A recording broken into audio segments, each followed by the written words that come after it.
This is Dr. David Mathewson and his teaching on third semester Greek. This is session number 7, Additional Features and Verb Tense.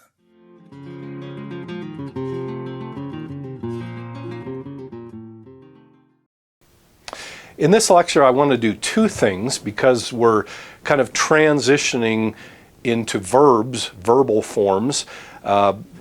The first thing I want to do is just kind of wrap up some of the things we've done already I just want to do some odds and ends that we kind of only touch on or just to add and fill out some of the things we've already said.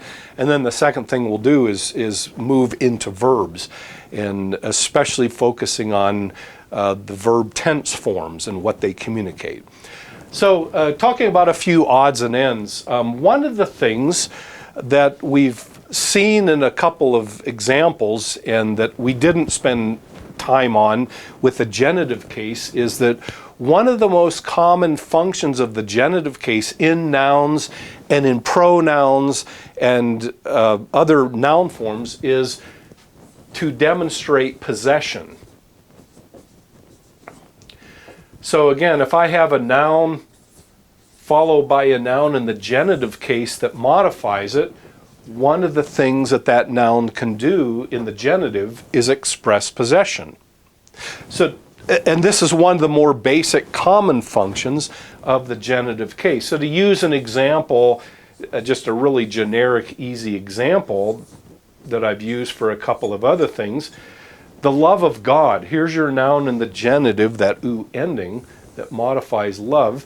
In a certain context, the genitive theou could simply express possession, the love that belongs to God, God's love. And sometimes you can just use the word "of," the love of God, but God's love to make it clear that possession is what's indicated. And again, the context would be the primary indicator. And we've seen that this construction could mean other things. The love that comes from God, more source, or God is the one doing the loving, more of a subjective genitive. Or if God is the object of our love, the love for God, objective genitive. So there's other ways this can function, but in a certain context, the genitive can express possession, that love that belongs to God. Or you might have, again, to use a very common way of showing possession is a personal pronoun, autos, in the genitive case. So I could have something like doulos autou, his servant, the word in the genitive modifying servant. In the right context, this is probably could be seen as a genitive of possession, the servant belonging to him, his servant. And instead of translating it servant of him, which would seem rather awkward in English, just translate it his servant, using a possessive adjective, his, showing possession. So the genitive case is one very common function of it in nouns and pronouns, such as personal pronouns, is to show possession. Another kind of odds and ends that I want to wrap up with before we move on to verbs is we've talked in a number of places about adverbial forms. That is, again, the verb modifier container in a sentence. We've seen that, for example, a noun in the accusative case, adverbial accusatives, can fill the container. An adjective sometimes can function as an adverb, but more commonly you'll find an adverb, which are usually fixed forms in Greek, filling the adverb slot. We talked about a number of functions of them. I think we mentioned time, we mentioned extent. Another one would be location. Such as the word hoda, here. Adverbs sometimes can indicate location or where the action of the verb takes place. We could also, another example would be another function of the adverb could be frequency. The adverb dies, or twice. He or she did something twice. Twice on the Sabbath, twice a Sabbath. Frequency is a common meaning of the adverb. So this would be true of most, all of these adverb constructions. We'll see that these meanings come up again. For example, we'll see there are other things that can fill the adverb container. Adverbial participles. When we get to that, we will talk about adverbial participles. But just be aware of some of these various functions. The two we've added is location and frequency are very common functions of the adverb. And the adverbs, again, telling us more information about the nature of the verbal action in the sentence and filling in more details. Now, what I want to do then is transition into discussing verbs. And probably the verb is the most semantically significant feature of a sentence. And part of that can be seen in that the endings of verbs indicate at least 5 features. They indicate tense, or as we're going to argue in a little bit, aspect is probably a better word. Tense, voice, mood, person, and number, whether it's singular or plural. All 5 of those are communicated by the verb, and more specifically, by the verb ending. And that's why you spend so much time, when it gets to verbs, you spend so much time memorizing different endings. Every time one of these changes, you get a new set of endings, or you get a new ending. So the verb communicates a lot of information, adds a lot of semantic content to the clause. Verbs kind of indicating the main goings-on in a clause, the main activities, the main actions, the main states that carry and move the discourse forward. So verbs are very important.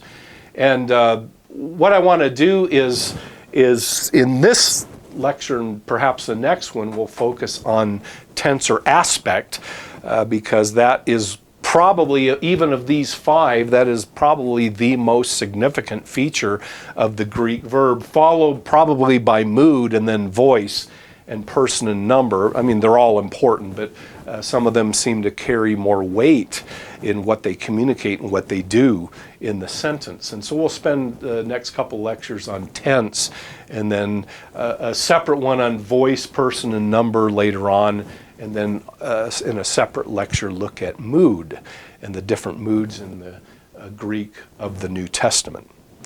So let's start with the first one, and that would be tense or aspect. So we're discussing Greek verbs.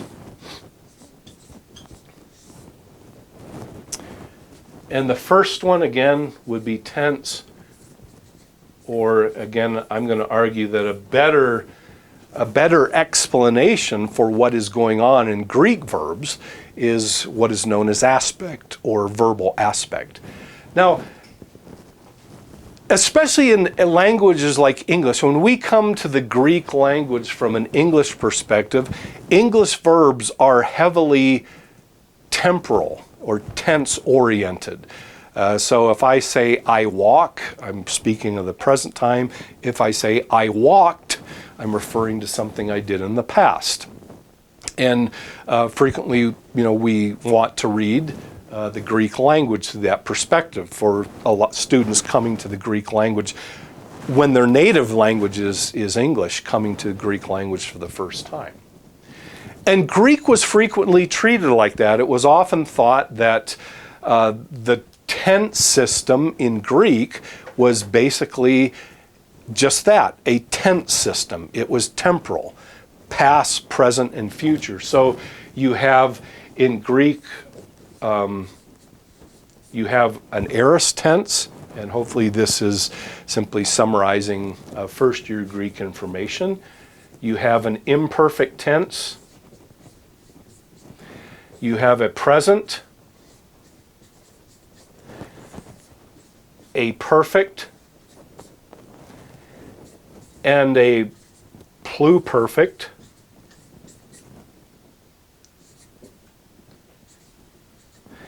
And then the future tense. And it was often thought that these two communicate past time. That's their main function. And then the present tense communicates present time. The perfect tense especially was often seen as a combination of past and present, a past act with ongoing results.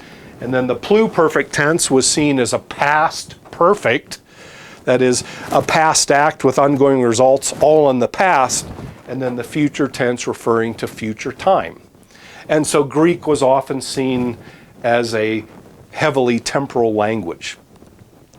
And then the other feature that was often thought present in the Greek tense system was the kind of action. Along with the time,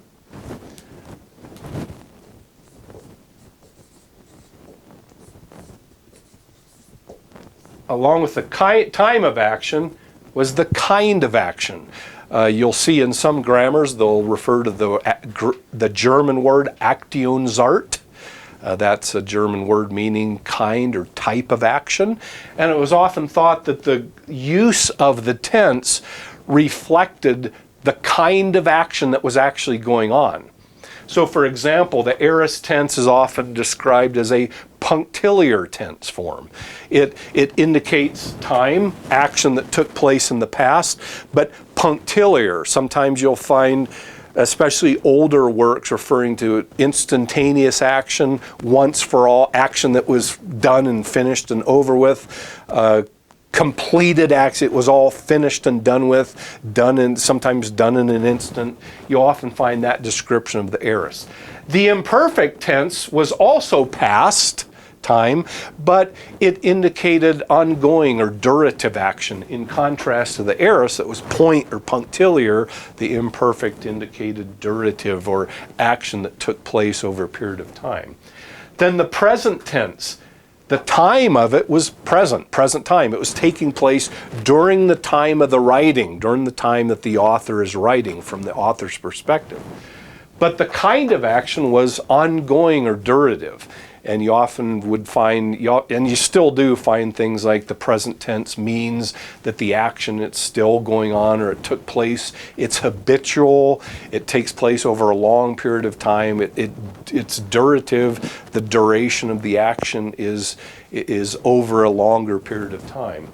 Then the perfect tense and pluperfect tense were kind of a combination of past and present. So the perfect tense was a past punctiliar, some even described it as a combination of the aorist and the present. A past punctiliar action that's finished, but the results are durative and ongoing into the present. And then the future tense is often seen, the time, obviously, future. It hasn't taken place. From the perspective of the author, the action hasn't taken place. And often the kind of action is seen as punctiliar, like the aorist tense. So that's a fairly standard, common way of treating the verb tenses in Greek, from the standpoint of both time and kind of action.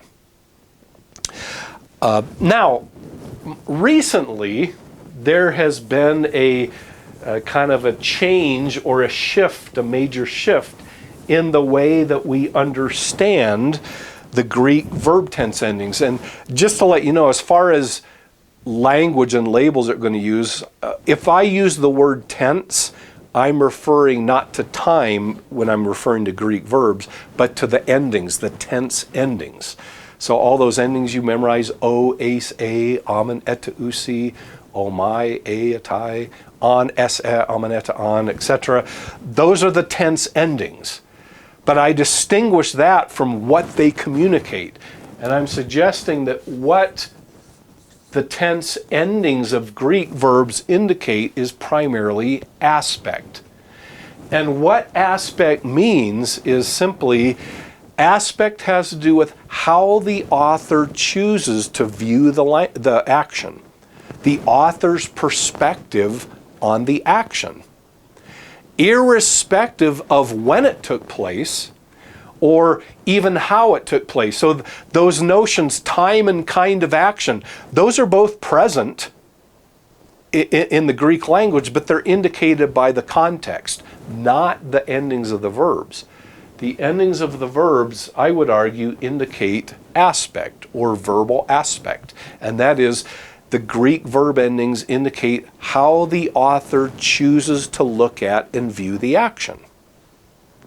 And kind of the simple opposition is this: does the author simply look at the action as a whole, whether it was instantaneous, whether it was a long duration, whether it was repeated? Does the author just look at the whole thing and say, there it is, it happened? Or does the author choose to look at the action as it unfolds and develops? Whether it's a short duration, whether it's repeated, or of long duration, does the author choose to kind of enter the action and see it as it develops and unfolds?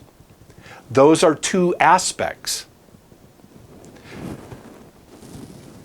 In a limited way, we can do this in English. So think of this example. I studied in the library last night for 2 hours. Or, I was studying in the library last night. And, for the same 2-hour period.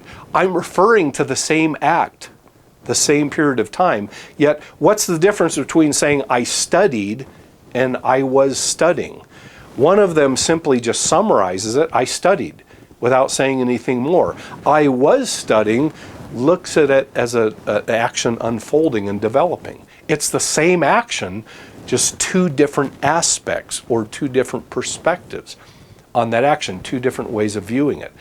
And that's kind of what Greek does by its endings. By choosing an ending, the author portrays a specific action or a specific aspect or perspective on the action, a specific way of viewing the action.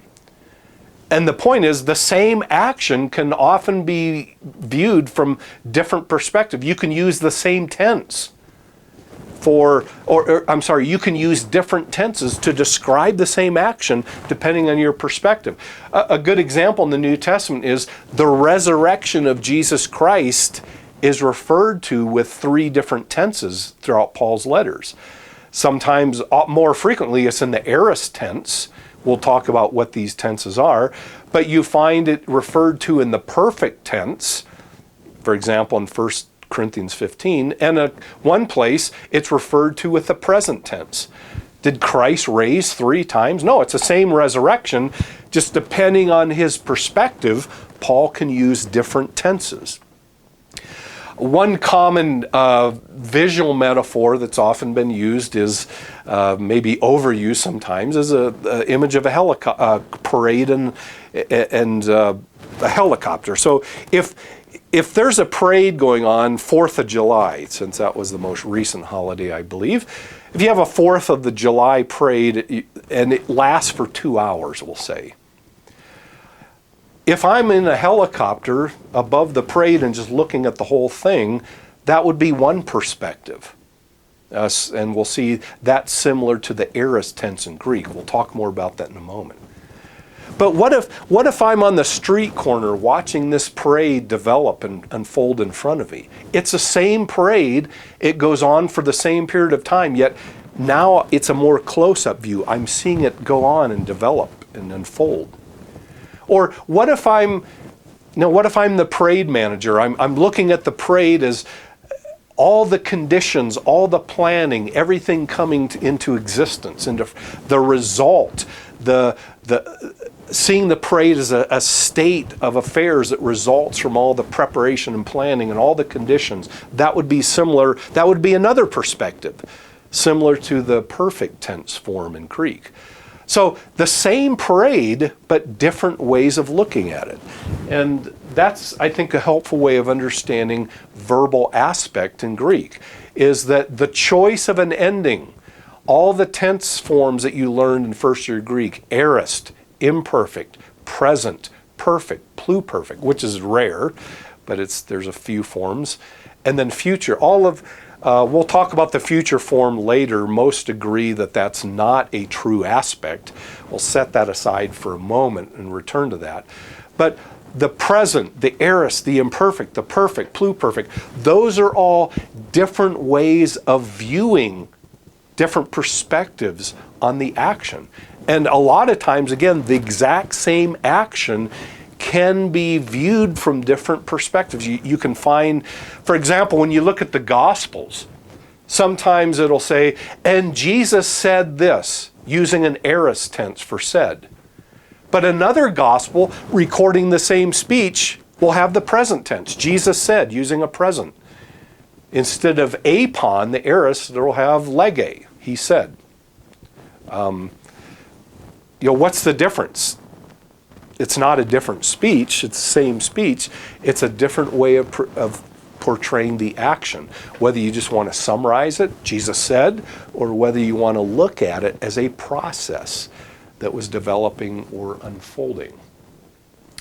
So that's kind of a rough introduction to verbal aspect. And again, a grammar such as the one that Professor Emig and I wrote on Intermediate Greek Grammar for Baker Publishing.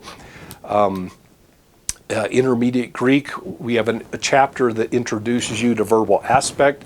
Another really good introduction is found in the Idioms of New Testament Greek by Stan Porter.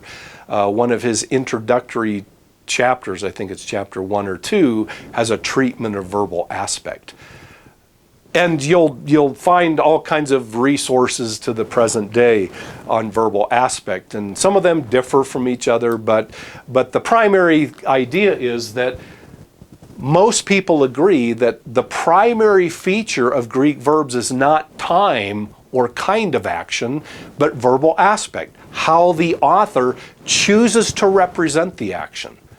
Whether the author wants to represent the action as a complete whole, or whether the author wants to represent the action as developing or unfolding, or whether the author wants to represent the action as a state of affairs, an existing state.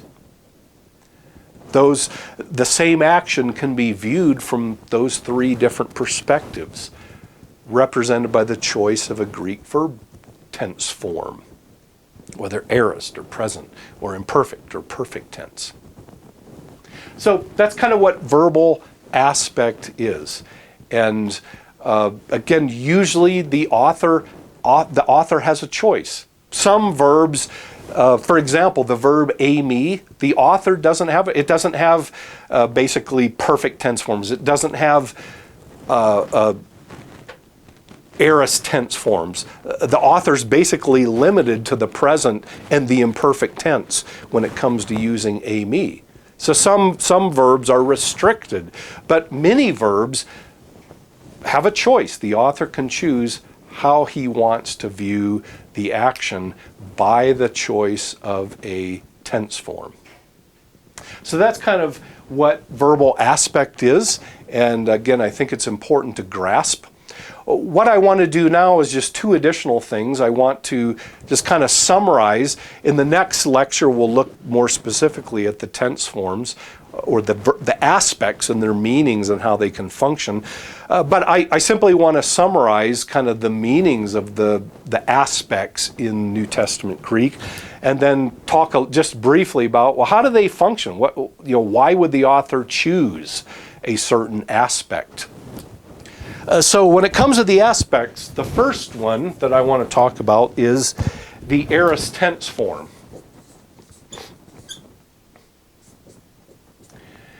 And the aorist tense form is basically the summary tense. It just looks at the action as a complete whole. This would correspond to the helicopter. It doesn't matter how long the action went on. It doesn't matter whether it was repeated or not. It doesn't matter whether it's going to happen again. It doesn't matter whether it was a short, instantaneous duration. The aorist tense just looks at the whole thing and summarizes it. It looks at the action as a complete whole.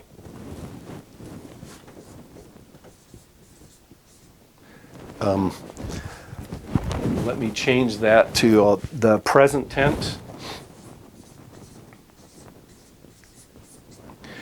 By contrast, the present tense looks at the action as developing or unfolding.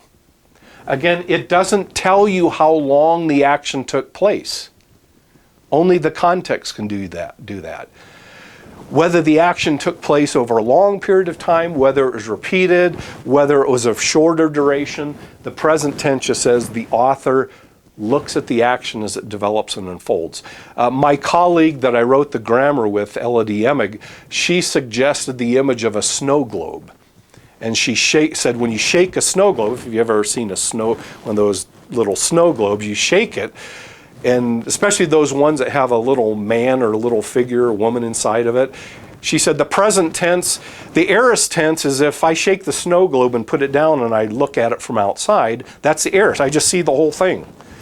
But if I'm that little figure inside the snow globe, I see the snow falling, I see it as it develops and unfolds. The present tense is a more close-up, a more internal view of how the action develops and unfolds. The imperfect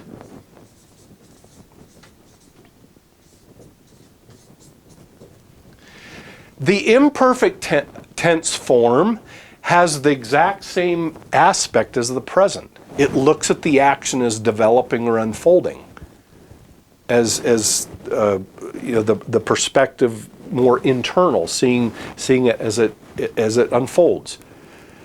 So what's the difference between the present and the imperfect? The imperfect also communicates the feature of remoteness. And by that we don't mean remote necessarily for physical distance, but more remote in perspective or from the author's standpoint.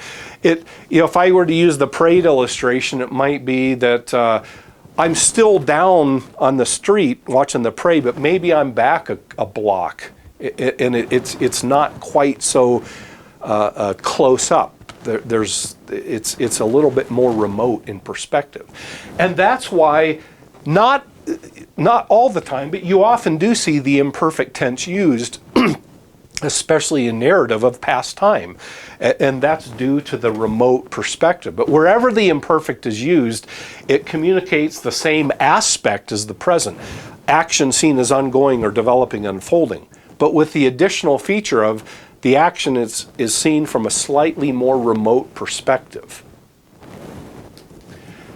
Then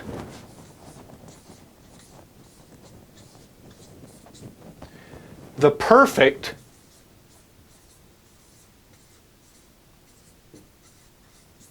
and pluperfect tense forms. Fortunately, the pluperfect tense, I don't know if I want to say fortunately, but the endings are rather, they're actually easy to spot because it's so bulky. How the pluperfect is formed, you can go back and look at your first year grammars and see how they're formed, but the pluperfect tense form is basically dying out in the New Testament, and it's being communicated by other means that we can look at later, but it's still there. But generally, you're responsible for these four aspects for the most part. The perfect tense form then basically views an action as an existing state, as a state of affairs. Sometimes it's as the result of a past action, but not always. A classic example of that is the Greek verb oida, I know. And the idea is I am in a state of knowing. There's no necessary emphasis on a past act that brought that out. Or in 1 Corinthians 15, when it says Jesus was raised, he was crucified and buried and raised on the third day.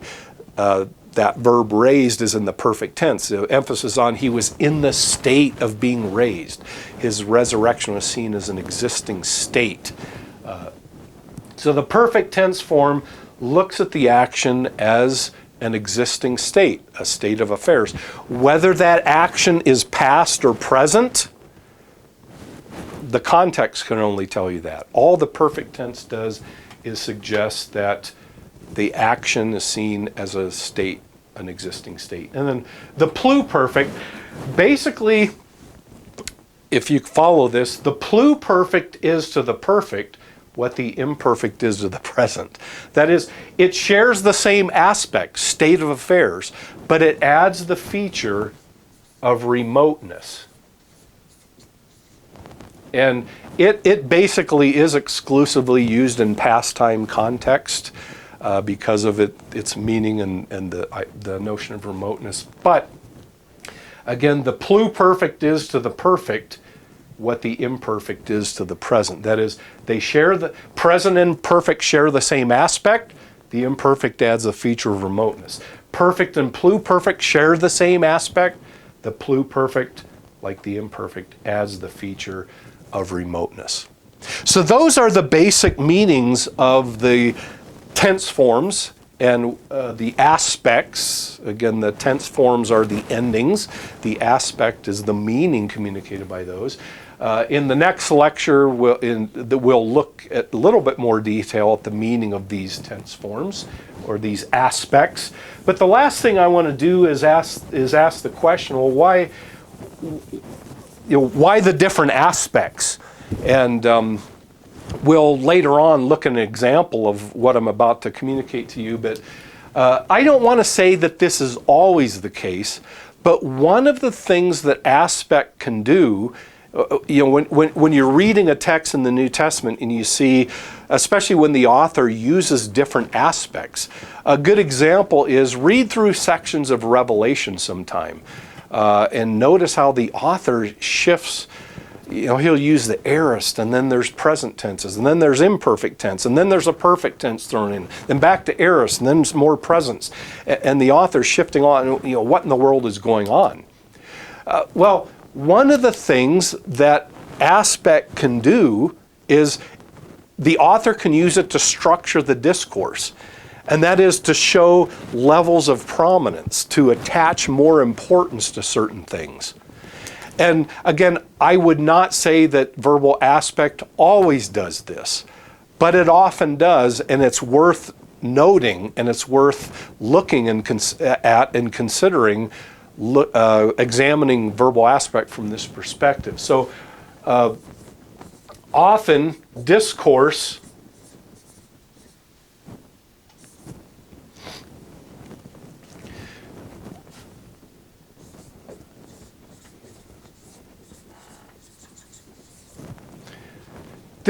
can have at least these two features, particularly narrative, but one of them is background. That is, certain actions in a discourse will serve, it's still important, but it'll function more at a background level. It'll communicate supporting feature, it'll communicate necessary, but more background feature. And then the foreground in a discourse would be more salient information, more important information. Like if you've ever watched a movie in 3D, certain events are, you used to be able to get those 3D glasses and watch certain movies, and certain events are going on in the background. They're necessary for the story to work, but then main characters or main events are in the foreground. They kind of stick out at you. Verbal aspect can do that. For example, the aorist and imperfect tense forms tend to indicate background information. And again, we'll look at some examples of this when we get to discuss in more detail especially in the last lecture when we talked about discourse considerations. We'll look at some examples, but even as we discuss in the next lecture in more detail the verbal aspect, we'll look at some examples.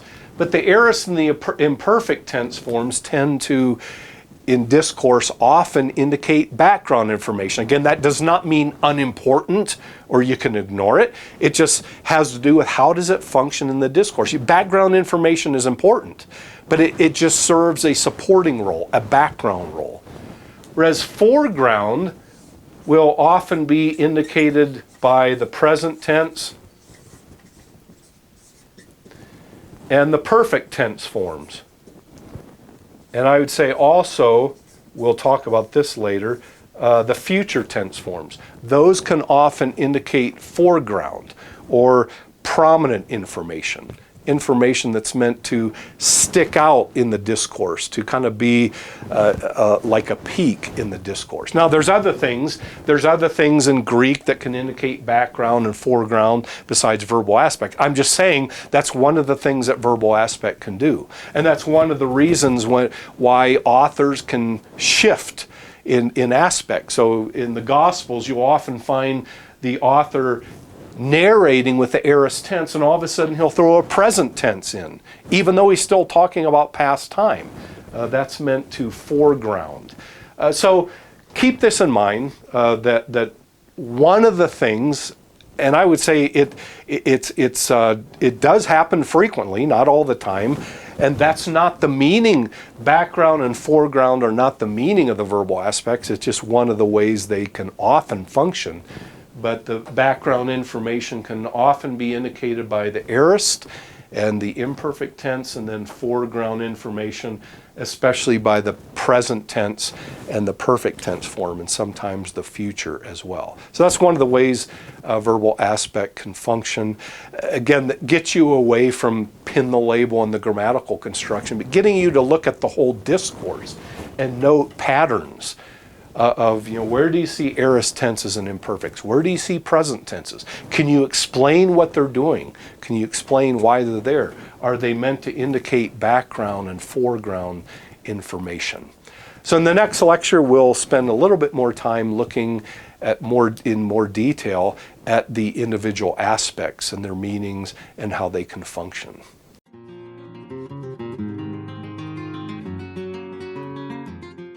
This is Dr. David Mathewson and his teaching on third semester Greek. This is session number 7, Additional Features and Verb Tense.